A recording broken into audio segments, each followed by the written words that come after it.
எல்லா புகழும் இறைவனுக்கு. நம் அனைவர் மீதும் இறைவன் புறத்திலிருந்து அமைதியும் சமாதானமும் நிறைவாக உண்டாகட்டும். இன்றைய தியான வகுப்பை துவங்குவோம். தீமையான காரியங்கள் என்று தெரிந்து அதனை செய்யாமல் இருப்பது ஒரு நன்மையான விஷயம். ஆனால் நன்மையான காரியங்கள் என்று தெரிந்தும் அதனை செய்யாமல் இருப்பது, நம்மால் செய்ய முடிந்த ஒரு நன்மையையும் செய்ய வேண்டும் என்ற அவசியத்தை உணர்ந்த பிறகும் செய்யாமல் இருப்பது ஒரு தவறான விஷயம். இந்த மாதிரியான தப்புக்கள் நல்லவர்கள் மத்தியில் நிறைய நடப்பது உண்டு. நம்ம தப்பு செய்யல, ஆனா நல்லதும் செய்யல, அப்படியே இருக்கிறோம். நல்லது நம்மளால செய்ய முடியும், செய்ய வேண்டிய அவசியமும் கூட இருக்குது, ஆனா நம்ம செய்யாம இருக்கிறோம். அதுக்கு என்ன காரணம் அப்படிங்கிறத நம்ம கண்டுபிடிச்சு அதை அட்ரஸ் பண்ண வேண்டியது ரொம்ப முக்கியம்.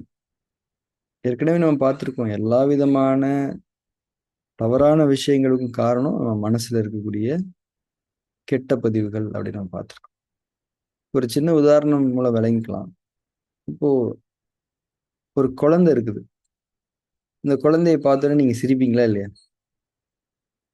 இயல்பாவே அந்த குழந்தைய பார்த்தோன்னே அந்த குழந்தைய உங்களே பார்க்குங்க ஸ்மைல் பண்ணும். அந்த குழந்தையும் உங்களை பார்த்து ஸ்மைல் பண்ணும். இதே இது ஒரு பெரிய ஆளை பார்த்து நீங்க ஸ்மைல் பண்ணுவீங்களா? ஒரு பப்ளிக் பிளேஸ்ல யாருன்னே தெரியாத ஒரு பெரிய ஆளை பார்த்து இப்படி சிரிப்பீங்களா? சிலர் சிரிக்கலாம். ஆனா அந்த குழந்தைய பார்த்து வரக்கூடிய உயிரோட்டமான சிரிப்பு ஒரு பெரிய ஆளை பார்த்து வருமா? வராது. அவரும் நம்மளை பார்த்து சிரிப்பாரா? சிரிக்க மாட்டார். சிரிக்கிறதுங்கிறது ஒரு அடிப்படையா நல்ல செயல் தான். ஏன் அந்த குழந்தை நம்மளை பார்த்து சிரிக்குதுன்னா, அந்த குழந்தை மனசுல நம்மளை பத்தி எந்த விதமான கருத்தும் இல்லை. ஒருத்தன் இருக்கான், நம்மளை மாதிரியே இருக்கான், சிரிக்குது. நம்மளும் அந்த குழந்தைய பார்த்து ஏன் சிரிக்கிறோம்? இந்த குழந்தை தூய்மையானது, அதோட மனசுல நம்மளை பத்தின விஷயங்கள்லாம் தெரியாது, நல்ல வேலை, அதனால அப்படி நம்ம சிரிக்கிறோம். அப்போ பதிவுகள், நம்ம மனசுல இருக்கக்கூடிய நிறைய விதமான பதிவுகள் ஒரு சாதாரண நல்ல விஷயத்த செய்யறதுக்கே நம்மளை தடுக்குது. அப்போ நமக்கு தேவையான நல்ல விஷயங்களை செய்யறதுக்கு நிச்சயமா அது தடை ஏற்படுத்தும் தானே. எதுக்காக இது நினைவூட்டப்படுகிறது என்றால், அந்த பதிவுகள் நம்முடைய வாழ்வின் போக்கை எந்த அளவுக்கு தீர்மானிக்கக்கூடிய சக்தியை கொண்டதாக இருக்கின்றன என்பது. இப்ப நம்மளும் ஒரு குழந்தையா இருக்கிறோம் அப்படின்ற பட்சத்துல ஈஸியா அந்த குழந்தையை பார்த்து நம்ம சிரிப்போம், இன்னும் பெரியவங்களை பார்த்து சிரிப்போம். இப்ப குழந்தையா இருக்கிறதுங்கிறது என்னன்னா, நம்ம மனசுல எந்த விதமான தீவிரமான கெட்ட பதிவுகளும் இல்லாம ஒரு உயிரோட்டமிக்க மனதை கொண்டிருக்கும் போது இயல்பாகவே நம்முடைய செயல்பாடுகள், நம்முடைய பார்வை, பேச்சு, அசைவுகள் எல்லாமே நன்மையின் அடிப்படையில் அமையும் என்பதை நாம் விளங்கிக் கொள்ள வேண்டும்.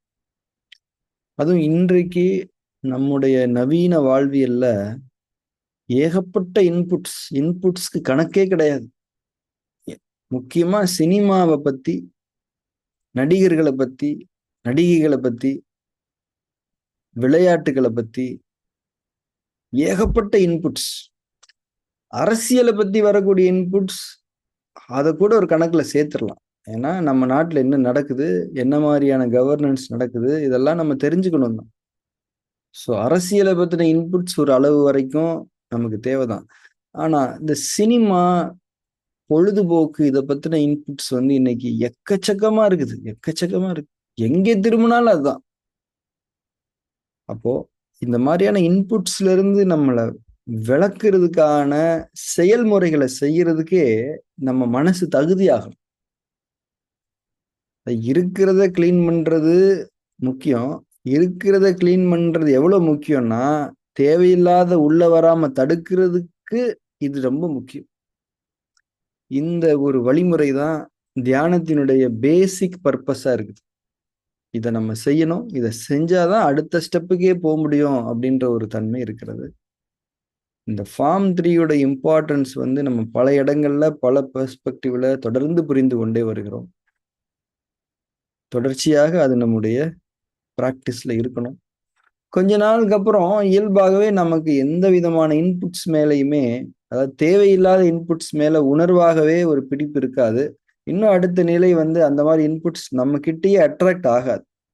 நம்ம இருக்கிற சூழலுக்கே அந்த மாதிரி இன்புட்ஸ் வந்து சேராது. இதுதான் வந்து எனர்ஜி வேலை செய்யக்கூடிய இடம். லைக் அட்ராக்ட்ஸ் லைக் அப்படின்னு சொல்ற மாதிரி நமக்கு அது வராது. அதுவரை நாம் இந்த பிராக்டிஸ் அப்படிங்கிறத இந்த பிராக்டிஸ் அப்படிங்கிறது not only through form through, பொதுவாகவே இந்த டிட்டர்மினேஷனே கூட போதும். அது ஒரு ஒழுக்கம். இப்போ வந்து மொபைல் போன்ல எல்லாமே இருக்கு, அதனால நான் மொபைலை யூஸ் பண்ண மாட்டேன் அப்படின்றது ஒரு நிலை. மொபைல் போன் நான் வச்சிருப்பேன், ஆனா அதெல்லாம் நான் பார்க்க மாட்டேன், இது ஒரு நிலை. அந்த கண்ட்ரோலை நோக்கி தான் நம்ம வந்து உயர்ந்து கொண்டு இருக்கின்றோம். இந்த புரிதல்களோடு இன்னைக்கு நாம பிராக்டிஸ் ஆரம்பிக்கலாம். இன்னைக்கு நம்ம ஃபார்ம் 3 பண்ண போறோம். இறைவழி தியானத்தினுடைய முதல் படியை நாம் அடைந்துள்ளோம். கண்களை மூடி புற சூழலிலிருந்து விலகி அகசூழலுக்குள் திரும்பி அங்கே நம்மை உறுதியாக நிலைப்படுத்திக் கொள்ளுதல். அகசூழல் என்ற மகத்துவம் வாய்ந்த இறை சூழலுக்குள் நாம் விருப்பத்தோடு திரும்பி இருக்கின்றோம்.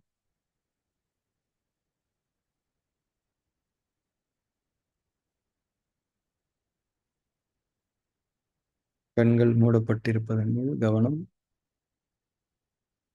உடல் அதிட்டானாவில் நிலைப்படுத்தப்படுது.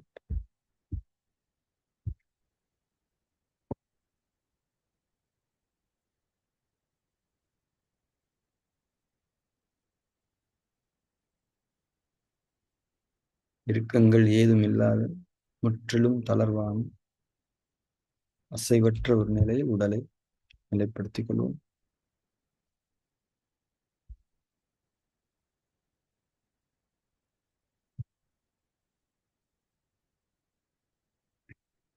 மூச்சின் மீது கவனம் இருக்கட்டும்.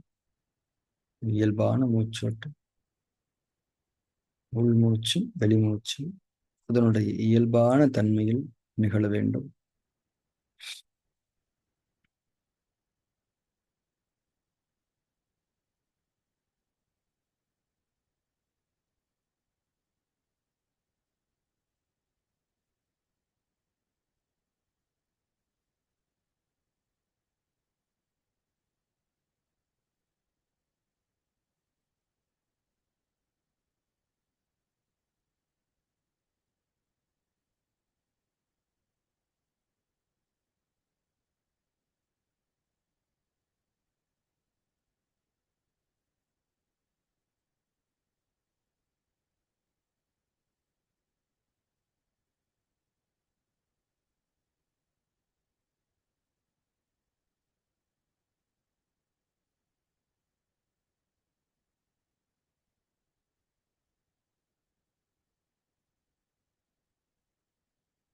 மூச்சின் மீது கவனம் இருக்கட்டும்.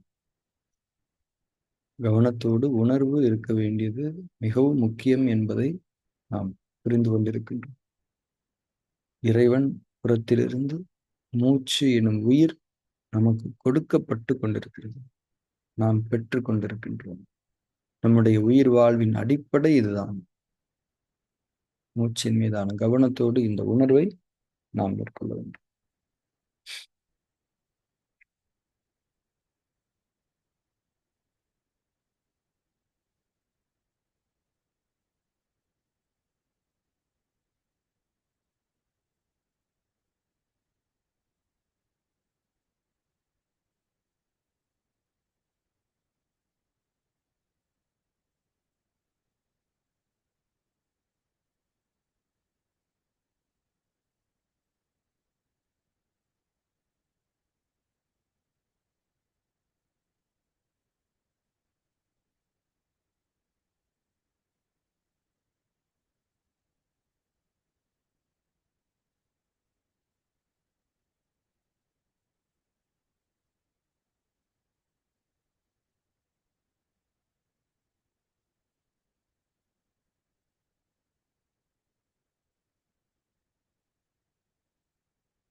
மூச்சின் மீது கவனம் இருக்கட்டும். உணர்வுடன் கூடிய கவனம் இருக்கட்டும்.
நம்ம ஃபார்ம் 3 செய்ய தொடங்கலாம். புரிதலோடு ஷிஃப்ட் ஆகணும். சாட்சி பாவனை, பார்வையாளர் தன்மையில் நம்மை நிலைப்படுத்தி கொண்டு நம்முடைய உடலிலும் மனதிலும் புற சூழலிலும் நடக்கக்கூடிய எந்த ஒரு நிகழ்வு குறித்தும் எந்த கருத்தும் பதிலளிப்பும் இல்லாமல், திருப்தி மற்றும் அதிருப்தி உணர்வுகள் இல்லாமல், ஒரு பார்வையாளரைப் போல அந்த நிகழ்வுகளில் இருந்தெல்லாம் தூர விலகி நின்று அவைகளை பார்த்து கொண்டிருக்கும். மூச்சை கவனித்தல், எண்ணங்கள் வருதல், உடலில் உணர்ச்சிகள் ஏற்படுதல், தூக்கம் வருதல், வெறுமைத்தன்மை ஏற்படுதல், புற சூழலில் இருந்து சப்தங்கள் உள்ளிட்ட தொந்தரவுகள் ஏற்படுதல், எது நடந்தாலும் அவைகளை அப்படியே விட்டுவிட வேண்டும். அது குறித்து எந்த கருத்தும் திருப்தி அதிருப்தியும் இல்லாமல் தியானத்தில் நிலைத்திருக்க வேண்டும். ஃபார்ம் 3 செய்ய தொடங்கலாம். இடையில அதிட்டானாவை மட்டும் செக் பண்ணிக்கணும்.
அதிட்டானாவிலிருந்து தளர்ந்து கொள்ளுங்கள்.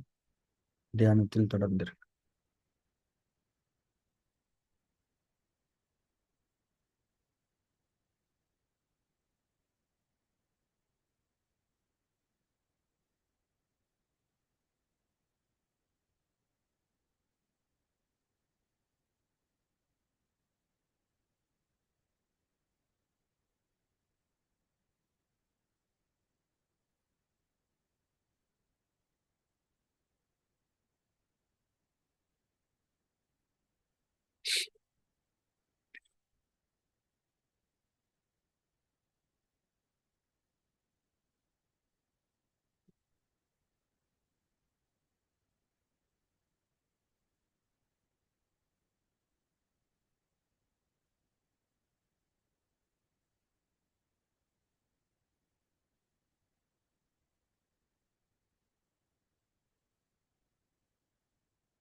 தியானத்தை நிறைவு செய்து கொள்ளலாம். கண்களை திறந்து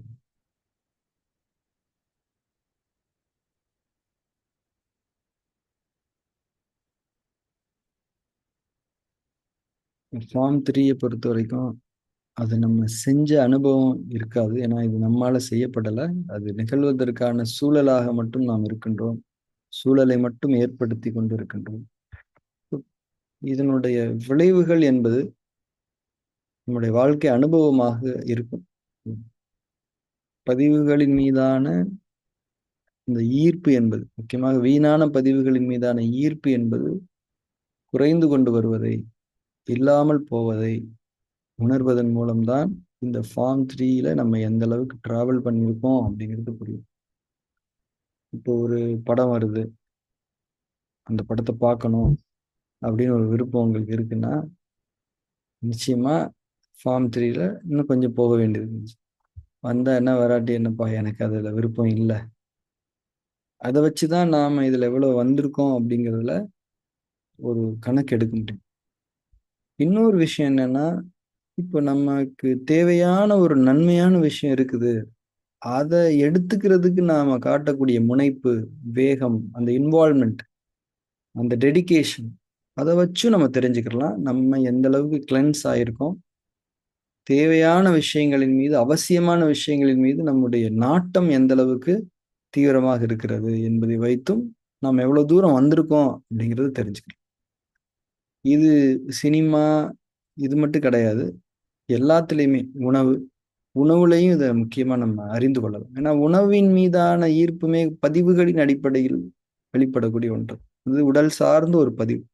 ஒரு ஒரு உணவினுடைய சுவை, அது சாப்பிடும்போது ஏற்படக்கூடிய அந்த மனதின் மாற்றம், இது எல்லாமே பதிவு தான்.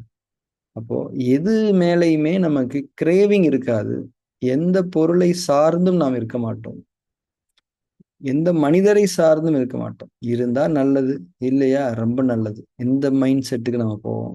முற்றிலுமாக இறைவனை சார்ந்து வாழக்கூடிய, இறைவன் என்னை படைத்தான், இறைவன் என்னை வாழ்வித்துக் கொண்டிருப்பான், வாழ்வித்துக் கொண்டிருக்கின்றான், என்னை கைப்பற்றிக் கொள்பவன் அவன்தான், எனக்கான வழிமுறைகள் அனைத்தையும் அவனை அமைத்து தருகிறான், நான் வாழ்கிறேன், தேர்ந்தெடுக்கின்றேன், தேர்ந்தெடுத்துக் கொள்வதற்கான ஞானங்களை எனக்கு கொடுத்திருக்கின்றான்.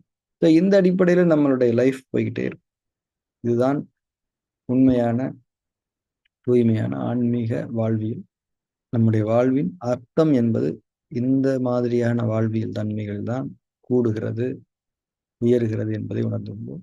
நாளைய தியான வகுப்பில் நாம் சந்திக்கலாம். Thank you very much.